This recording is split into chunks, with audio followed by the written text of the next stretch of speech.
Now, so breaking news coming in, and a key India-US jet engine deal has been signed. GE Aerospace has confirmed that HAL MOU for fighter jet engines has been signed, and this Aerospace's F414 engines would be co-produced in India. Well, let's go across to Vishnu for more on this. And Vishnu, this is a very key deal. Take us through its significance. Well, Gargi, I think this is one of the most important defense deals that India has ever signed. It is still in the form of a memorandum of understanding, and General Electric Aerospace, which is among the largest jet engine manufacturers in the world, is waiting for US export authorization. But the fact that they've gone ahead and announced this MOU, and the fact that we over here in India also are led to believe it will happen, would actually transform the aerospace ecosystem in India. What exactly are we talking about?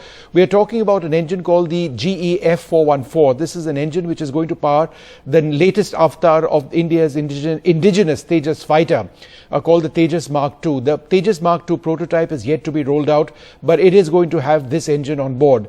Now, India has had a very successful relationship. The Indian Air Force has had a very successful relationship with General Electric Aerospace for the F404 engine, which presently powers the existing variant of the Tejas, which is called the Tejas Mark I. But we are talking about the Tejas Mark II. Very interestingly, in their press release, General Electric Aerospace has also mentioned that they are willing to work with Hindustan Aeronautics and India for solutions, engine solutions for a futuristic aircraft called the AMCA, the Advanced Medium Combat Aircraft, which is India's first under development stealth platform, stealth fighter. So that's something they're going to be looking at as well. What is left unsaid in this press release, and that's what we journalists will really need to get into and look at, is the extent of technology transfer which America is willing to allow. So they have applied for export authorization. I presume that would go through. But does this deal actually include something called single crystal blade aerofoil technology?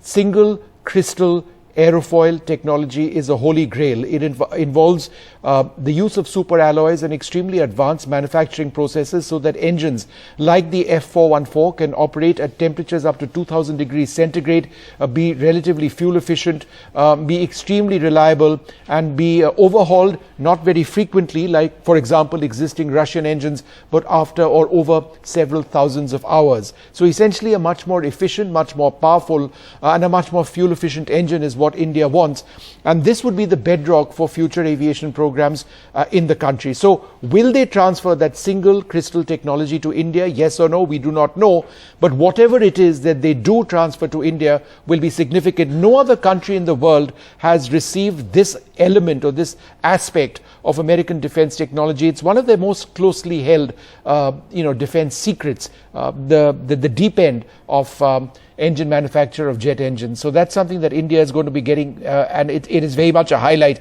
of this visit. So let's take a look, if we can, at this stage, at what exactly this deal is going to be all about.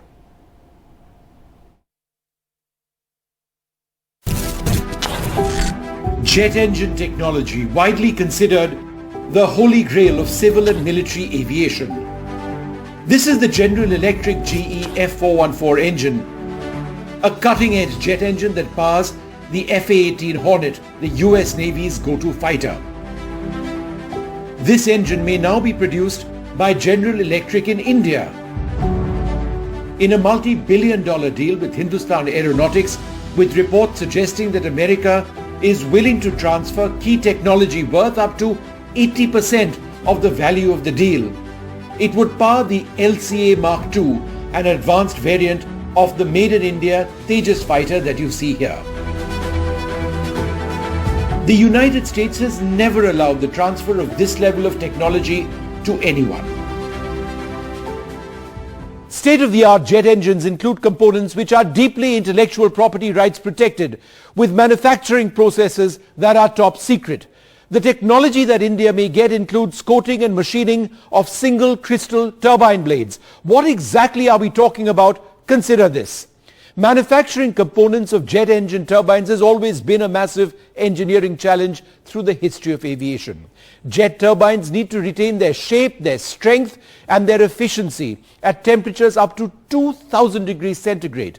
Metal alloys used in older jet engines using conventional manufacturing techniques failed at the highest temperatures. They lost their thermal efficiency, which is why a handful of companies began to develop what they call single crystal turbine airfoils. Through profound chemical engineering of superalloys, single crystal turbine airfoils are able to achieve 3 times more engine life protection against corrosion resistance. Far lower overall weight. It's a lighter engine. A higher melting point temperature. This is absolutely critical. And massive engine life, much more than usual, up to 25,000 hours before an overhaul takes place.